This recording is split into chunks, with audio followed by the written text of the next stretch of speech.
It is. Umar XL is in the building with the brother Ricky and the brother Matt. And this discussion is fully about the existence of Jesus.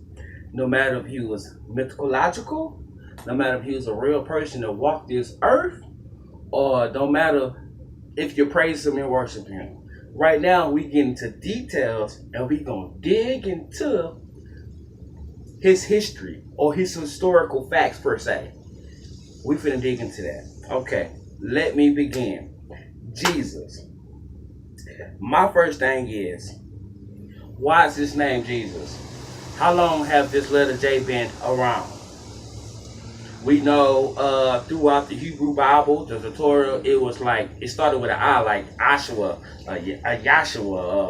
Joshua. Okay, you see where I'm going with this? Now, the thing about what I'm going is, this is what I'm finna tell you. The Old Testament, I'm looking at you. They can see me. I don't look at you eye to eye. Okay, come on. You know what I'm saying? The thing about it is, in the Old Testament, we know about Joseph. Right. He had a coat of 12 colors. Okay. He had a brother of 12. He got sold into slavery. Jesus, same thing. You saying that happened? I'm not saying this happened. I'm saying it's mythological. Oh, okay. That's what I'm saying. I'm saying that if it did happen, ain't no artifacts of it.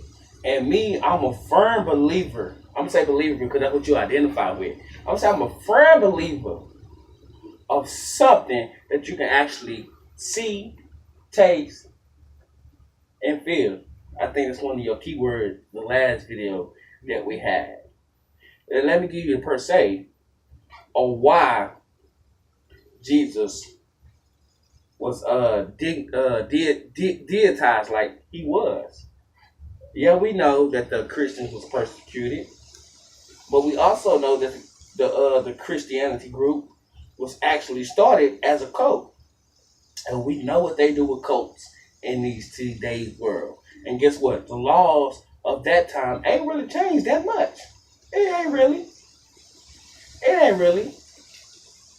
Okay? Yes, I understand that you say whoever this Jesus character was, he didn't perform these miracles, what they say. He didn't, right? Right or wrong? I don't know. I want you to agree. I don't know. So, okay, so now I have to go around the whole question now.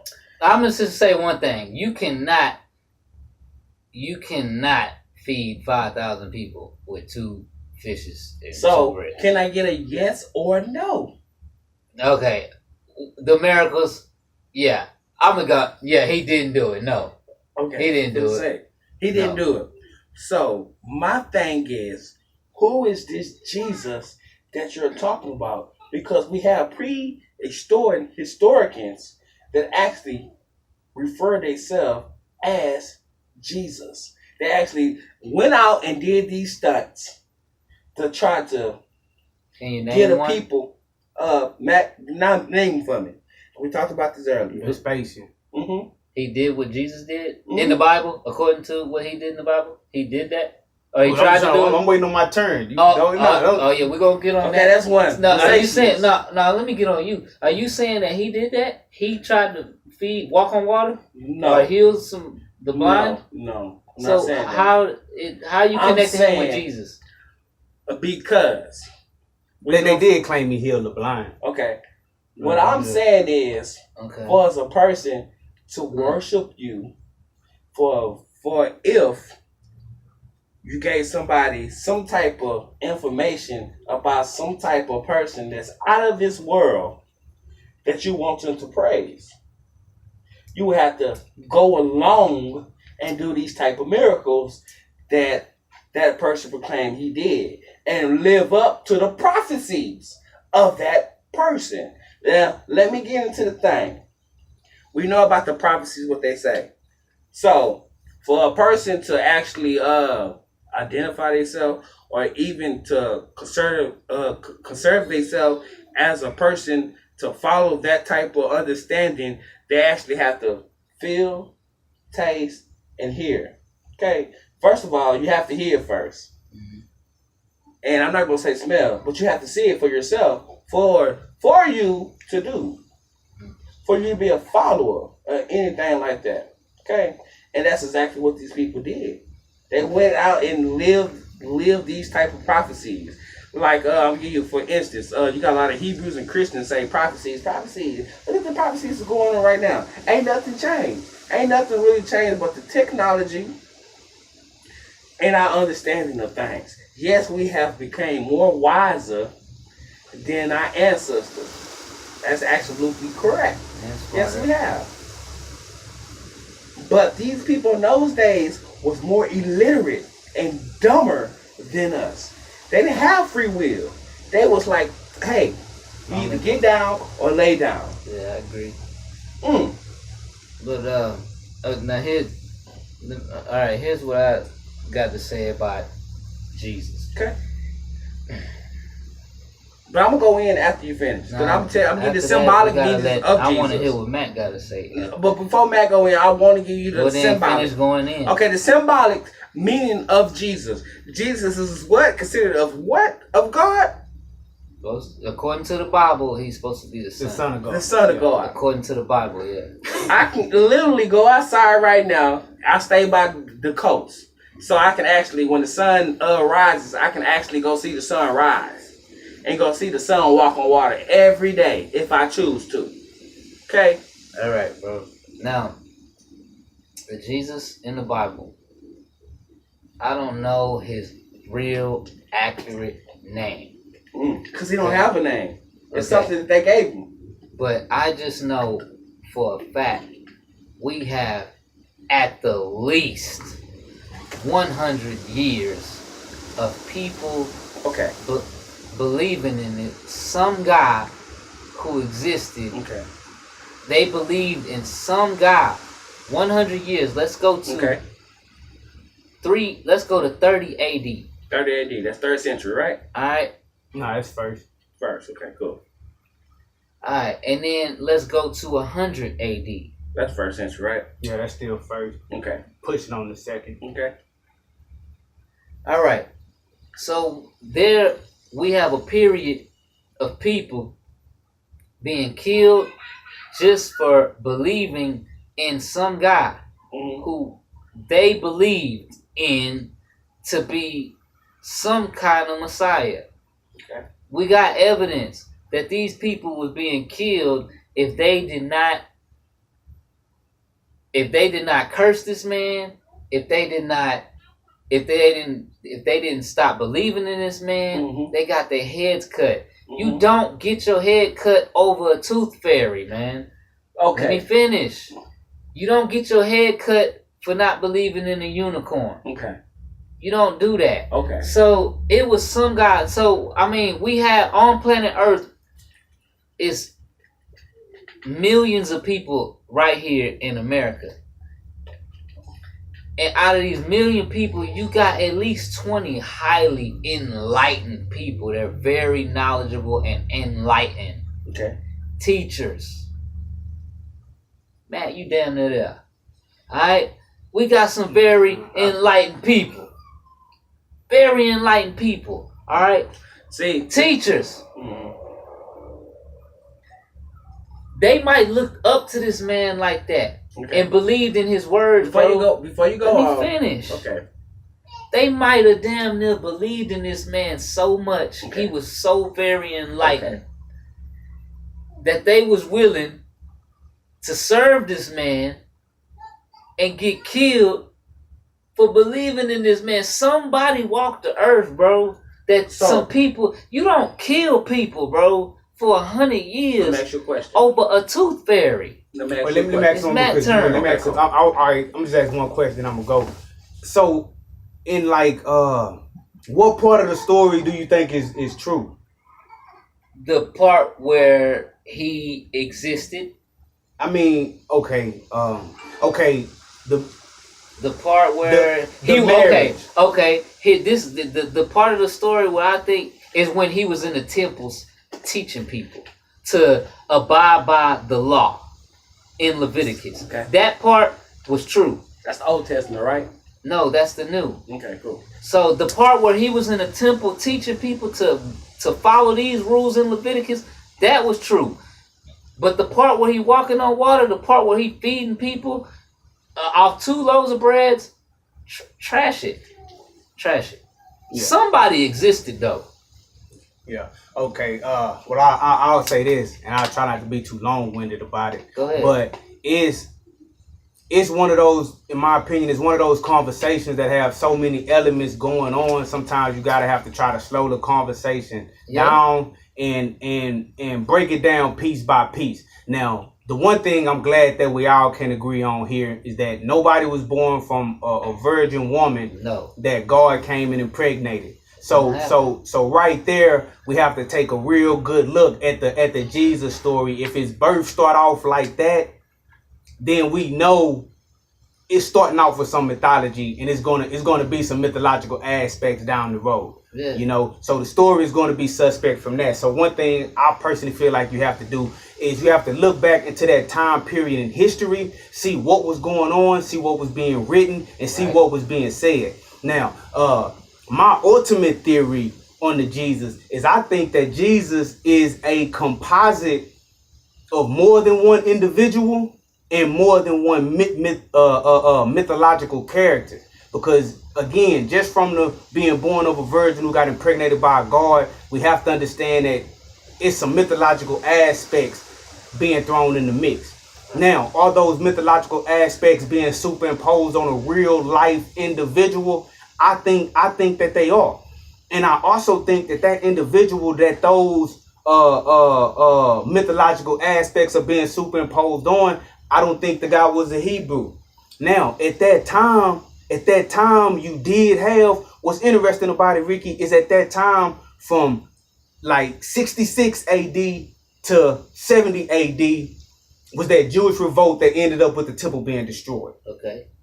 Right? So we already know that it was a group of what we call today Jews living in Judea and living in Jerusalem, and they were vassals under the Roman Empire. And we know in that first century, things had got heated. There was a civil war amongst the Romans themselves. Right. Then the Jewish people themselves, after another revolt about 50 to 100 years previous before that, they had another revolt from 66 to 70 AD with the Romans, and the temple ended up being destroyed. So you have an aspect of, one, you have these individuals in Jerusalem, you have these Judeans that do have some type of text already, what we know to be the Torah. They already have that, and they already have these laws that they practice in. They have this temple that people are aware of, and you do have them revolting. So you do have a segment of that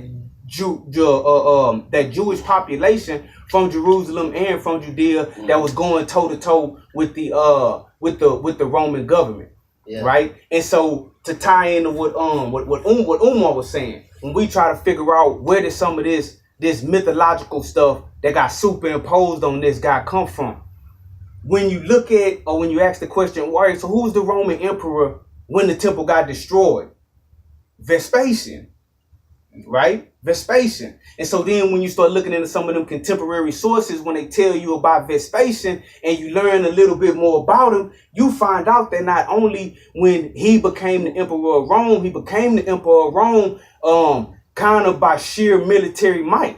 You know, he's known as the last of the 4 emperors that all was emperors within a year. Rome was going through a whole lot of changes, and they was going through a whole lot of different emperors. He the one that came behind Nero. Nero committed suicide. Exactly. Right? And Nero was actually one of the persons that they said that persecuted the Christians. Exactly. That actually was supposed to have been the devil of his time. Exactly. And so when you look into this guy Vespasian who took the throne, he didn't have royal bloodline to actually claim validity to take the throne. Right? And he had no type of connection to the actual gods, like even Caesar. He tied himself back to Remus and Romulus, the founders of the Romans themselves. Rulers always had to tie themselves back to the gods. He couldn't do that. So what he did, he had to manipulate the people into believing he had some divine right to rule. So what the guy did this documented. I'm throwing this out there so it could just be in the mix. Yeah. Well, when he was trying to get the people to go along with him as being the emperor of Rome, two individuals came to him in public when he was out in public giving his speeches or whatever. Mm-hmm. One of them was a blind man and one of them was a man that couldn't walk. Mm-hmm. Both of them said that they had received dreams where the god Serapis had came to them in their dreams. Serapis. Where the god Serapis had came to them in their dreams and told them, the blind man told him that if he would just go to Vespasian and if Vespasian could use his spit to heal his blindness.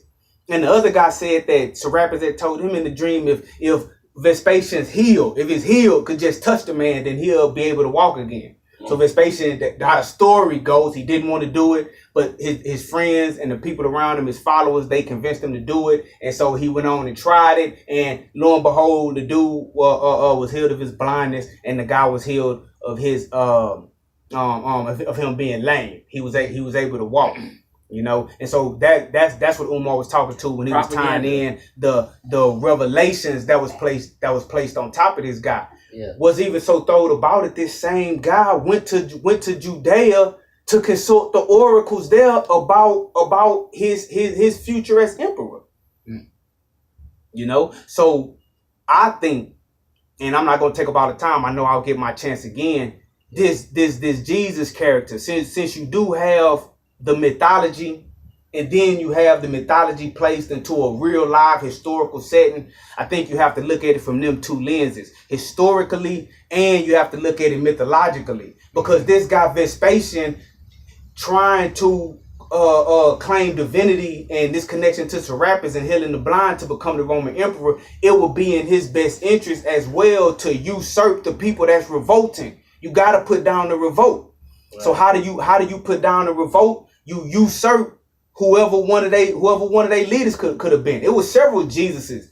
Real talk. It was several Jesuses that was revolting against the Romans. So if you did have an individual that was like how you were speaking about, mm-hmm. It would be in the best interest of the Romans, because that guy would have been going directly against the Romans because it was a revolt. Again, that's the historical context. So what the Romans would have to do is usurp that and manipulate that to make now these Jewish people are they more Hellenized, and they going along as render unto Caesar what is Caesar's, turn the other cheek, and it's nothing revolutionary in the Jesus story like that. But I'll pass the mic. I don't want to hold it too long. Okay, I'm gonna pick up off that conversation right there. Okay, just like you were saying that it wasn't nothing extraordinary about Jesus. And like you said earlier, it was more than one person that they was referring to, because these people was actually like kind of revolutionary people who was actually trying to get their people informated and get their people out of bondage. So if you want to say that, then Ricky, then I can agree with you. I've been saying that though. But you keep on saying that whoever this person was actually is a savior. That's what you're saying. No, I didn't, because I'm not. That's what Christians believe. They believe in him. Look, it's all about you, bro, and what you believe and what you know. You know what I'm saying? Like, I only person I'm responsible for is yourself. It's me. Okay. I can't sit here and try to spend my energy trying to convert you. You know what I'm saying? So, if somebody want to believe, like my boy Blackburn, mm-hmm. That nigga will not budge. He's not budging. Don't let him hear that. He know it. He's not. I wish Blackburn was here right now. He's not budging, bro. And not only Blackburn. I mean, Christianity is the world's largest religion. No, it's not. Do you think Jesus was a revolutionary or a pacifist? I don't say he's a pacifist. Okay. You think me? I think he's more pacifist than revolutionary than anything. Because he says because Jesus is. Yeah, okay, all right. Scratch that. All right, we throwing the guy that was born of a virgin. He out the window. Right? Nobody even wants to discuss him, right? Nobody was born of a virgin. They didn't feed no 5,000 people. They didn't walk on water. Okay. So whoever this guy could be that the story is based upon, do you think he would have been a revolutionary or a pacifist? By pacifist, I mean non-violent. Non-violent or revolutionary? I would have to say revolutionary. No. I would agree with him. Yeah. I wouldn't. I would agree with him. I would agree with him. I'm gonna say the terms. I'm gonna say the understandings of Jesus, of his message, was pacifist, and then the people that came after him. But then you know what his message was? His message was fucking turn the other fucking cheek. His message was follow the law of Leviticus, bro. That was all he was teaching. Okay. That's all he was teaching. So, let's say this. Let's throw the Old New Testament out the window. So that's out the window, right? Shit. Okay. Okay. So right now we kind of in between the Torah, the Torah, and the Old Testament, right? All right. So now, now you can't mention Jesus now. Okay. So if we can't mention Jesus in this time of that era, then why are we talking about him? Because when he existed, okay, you made a post the other day. Okay. The last post you made before you went to Facebook. You said, did the people of the Bible have a Bible? They didn't. Of course they did. Okay. They had Leviticus. They had Numbers. Not. Yes, they did. What did I tell you? Have you? Okay. Have you researched what I told you already? No, I'm sorry, I'm being so loud. You have to read. Did you research yet? Where did the Torah come from? Did you provide me any facts that I gave you a name?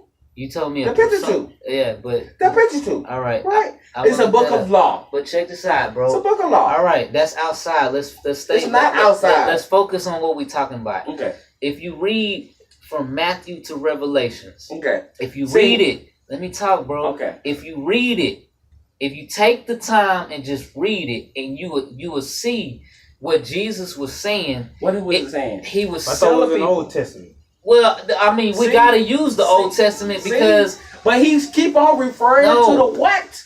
We gotta use the Old Testament.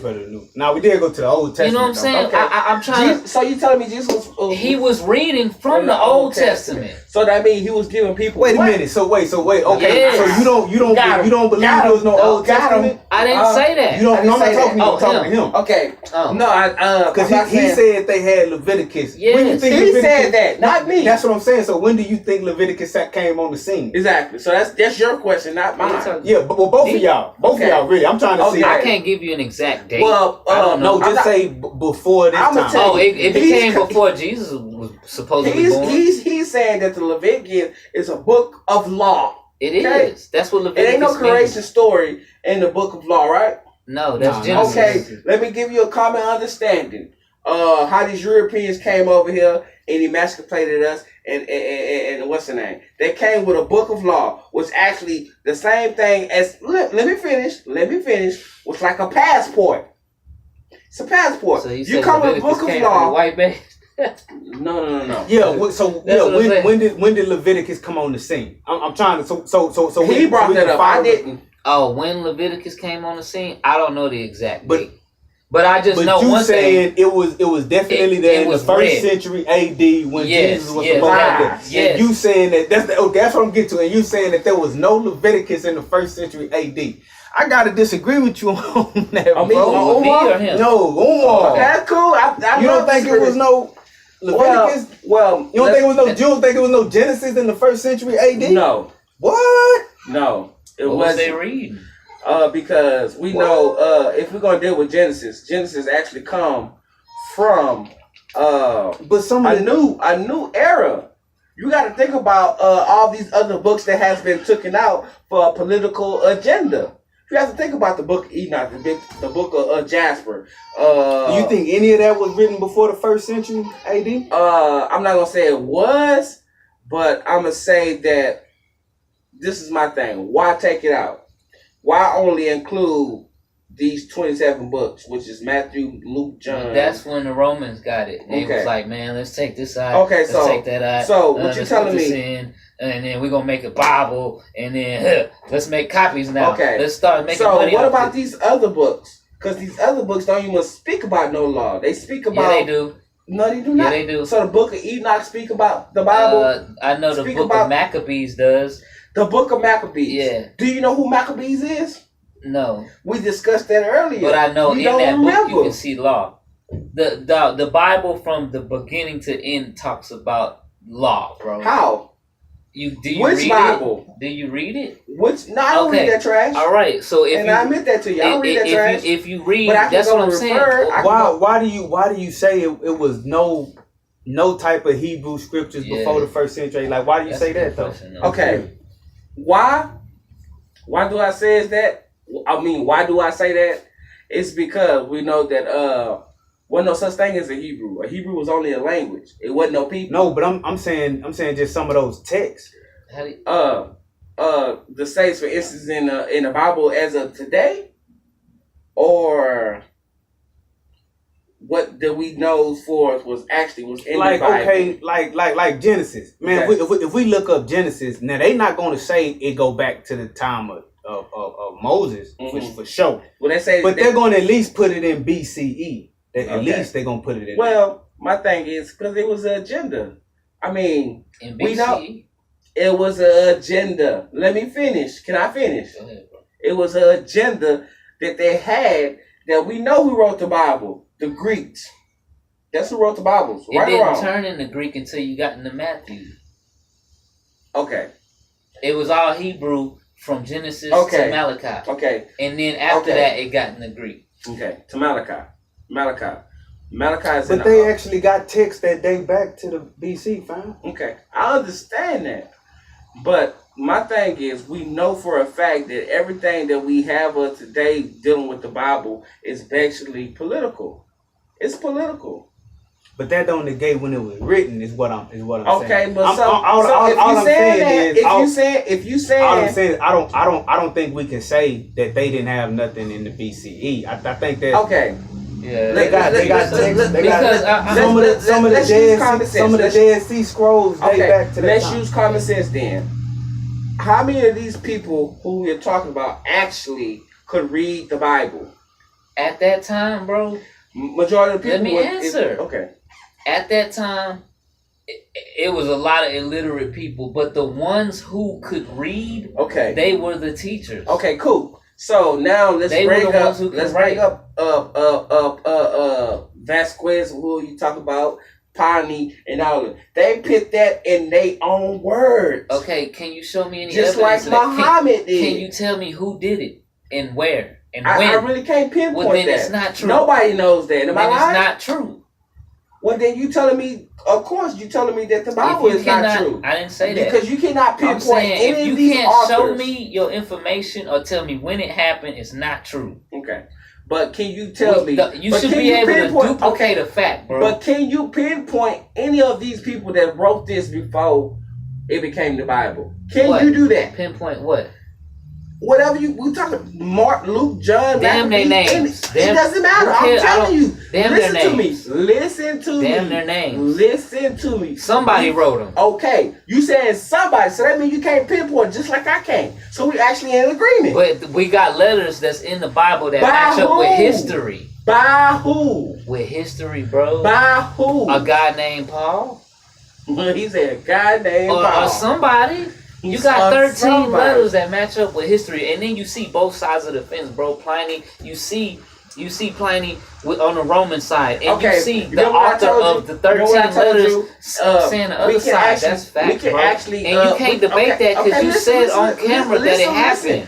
I did say that. So why are we talking about it? We can actually go back into historical facts. When was Pliny writing that?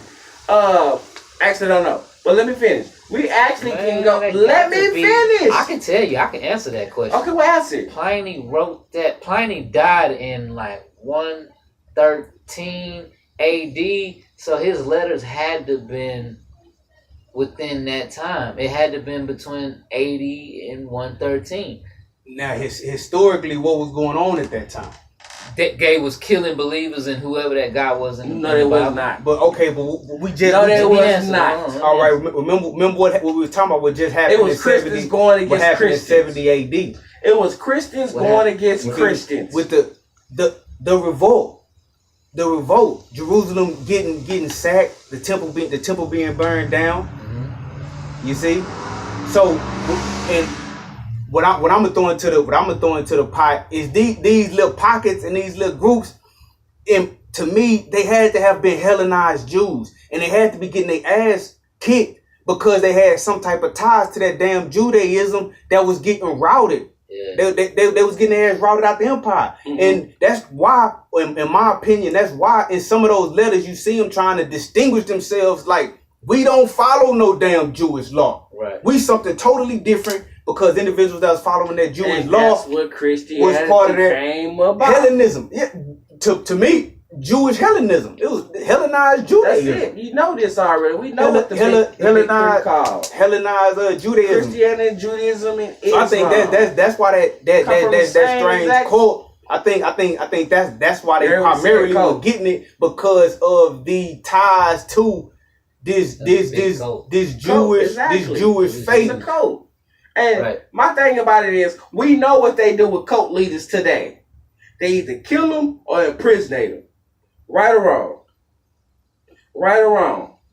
I mean, they don't like cult. Yeah, exactly. I need something. Yeah. I need something. They don't like cult. They don't like cult. It's something going against the grain. But I'll say you can't totally throw out the written record though. Okay. Because even if it's manipulated, or even if you think that it's been manipulated, mm-hmm. on the cool, a lot of history we have to base on what they were saying. Whether we believe it or not, it gives us clues as to what was going on at that time. So you kind of have to refer to those historical writers, like Pliny and Tacitus. You got to. They Josephus. did exist. You got to. And they did write real letters. You got to. And we do need to wrap this up. Okay. So, before we wrap it up, my thing is, you said that in the council, and I said they had black people there, right?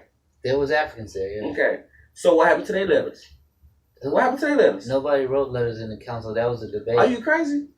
Well, where they at? Same thing I'm saying. Well, then how are you saying that they wrote letters if you don't? Where are they at? Well, where you getting they wrote letters from? Okay. According to history, if you're a part of history, you will mention something in your history. Where are you getting that they Let wrote letters? me finish. Can I finish? Because I got to get this. I got to hear this one. You said it was African. They wrote letters at the council? Where? Where they had to. From? If these people wrote this... Oh, you freestyling. Look, you say you was coming on here freestyling, right? Yeah, no, but you like off the dome, like... Okay. Look. It's common sense to me. That's what I deal with. They wrote letters at the council? They had to. If anybody else did... If anybody else wrote letters at the council of Nicaea, why would they write letters at the council? Why wouldn't they? Why wouldn't they? If these people that was trying to get their agenda across, the right letters that you know of today. So why wouldn't these other people didn't? Now, here's the question I want to ask you, bro. Okay.